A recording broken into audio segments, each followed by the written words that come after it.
வாங்க சூப்பரான தக்காளி குழம்பு சீக்கிரமாக எப்படி செய்யுதுன்னு பார்க்கலாம். இதுக்கு சின்ன வெங்காயம், தக்காளி, பச்சை மிளகா, பூண்டு இருந்தால் போதுங்க. வாங்க இது எப்படி செய்யுதுன்னு பார்க்கலாம். வீடியோக்குள்ளே போகிறதுக்குன்னு நம்ம சேனலை பார்க்குறவங்க அப்படியே ஒரு லைக் பண்ணுங்கள். இந்த வீடியோ பிடிச்சிருந்தா உங்கள் ஃப்ரெண்ட்ஸுங்களாம் ஷேர் பண்ணுங்கள். வாங்க நம்ம வீடியோக்குள்ளே போகலாம். ஜார் எடுத்துக்கணும். சின்ன வெங்காயம் ஒரு 15 வெங்காயம் போட்டுக்கலாம். அது கூடவே நம்ம கட் பண்ணி வச்சு ஒரு 4 தக்காளி அதையும் போட்டுக்கலாம். பூண்டு ஒரு 6-7 பல் போட்டுக்கலாம். அது கூடவே பச்சை மிளகா 2 அதையும் சேர்த்துக்கலாம். மிளகாய்த்தூள் இல்லைன்னா சாம்பார் பொடி கூட போட்டுக்கலாம். தேவைக்கேற்ற உப்பு போட்டுக்கலாம். இதை நல்லா அரைச்சின்னு வந்துடலாம். இப்போது நைஸாக அரைச்சிட்டோம். இப்போ ஒரு தாளி போட்டுக்கலாம். நம்ம கேஸ் பற்ற வச்சு கடாயை அடுப்பு மேலே வச்சுக்கணும். கொஞ்சமாக எண்ணெய் சேர்த்துக்கலாம். நம்ம அதில் கடுகு போட்டுக்கலாம். கடுகு போட்டுக்கலாம். காஞ்ச மிளகா போட்டுக்கலாம். அதோட கறிவேப்பிலை போட்டுக்கலாம். பூண்டு கொஞ்சமாக கட் பண்ணி வச்சுக்கலாம். அதையும் சேர்த்துக்கலாம். வெங்காயம் நல்லா பொடியாக கட் பண்ணி வச்சுக்கிறோம். அதையும் சேர்த்துக்கலாம். கொஞ்சமாக பெருங்காயத்தோடு சேர்த்துக்கலாம். நல்லா இதை வதக்கிடலாம்.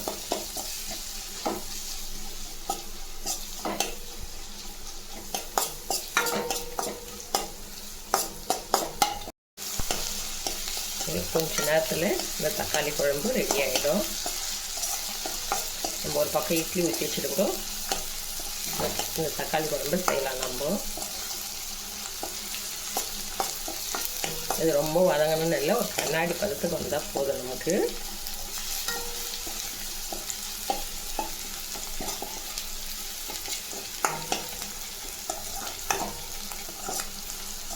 ரெண்டு இட்லி சாப்பிட்றவங்க கூட இன்னொரு 2 இட்லியோ இல்லை தோசையோ செஞ்சு சாப்பிட்றவங்க கேட்டு சாப்பிடுவாங்க. அந்த அளவுக்கு டேஸ்ட்டாக இருக்கும். இந்த அளவு வதங்கினா போதும். இப்போ நம்ம அரைச்சி வச்ச தக்காளி, சின்ன வெங்காயம் இதெல்லாம் சேர்த்துக்கலாம்.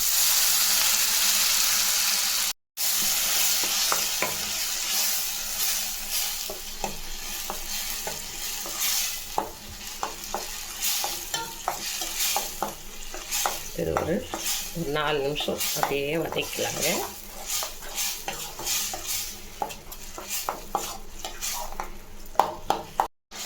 இந்த அளவுக்கு வதங்கினா போதுங்க.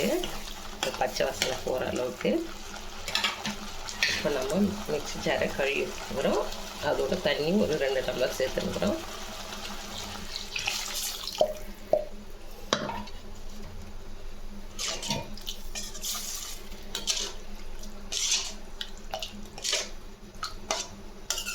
இதை நல்லா தலைன்னு ஒரு 5 நிமிஷம் வச்சா போதுங்க.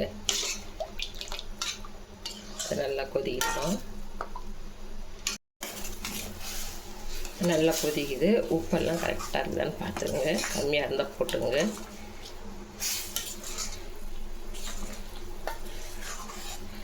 இன்னும் கொஞ்ச நேரம் கொச்சிடும். கொத்தமல்லி தலையை போட்டு இதை இறக்கிடலாம். அவ்வளோதாங்க. கொஞ்ச நேரத்தில் குழம்பு இது ரெடி ஆயிடுச்சுங்க. அவ்வளோதாங்க. இதை ஆஃப் பண்ணிக்கலாம்.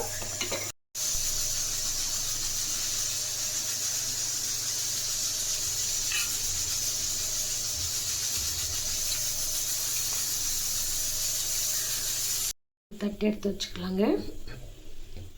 அதில் இட்லி சுட சுட இட்லி பாருங்கள், நல்லா பஞ்சு மாதிரி இருக்காது. நம்ம செஞ்ச தக்காளி குழம்பு அந்த இட்லி மேலேயே ஊற்றிக்கலாங்க. தலை ஊற்றிக்கலாம். புட்டு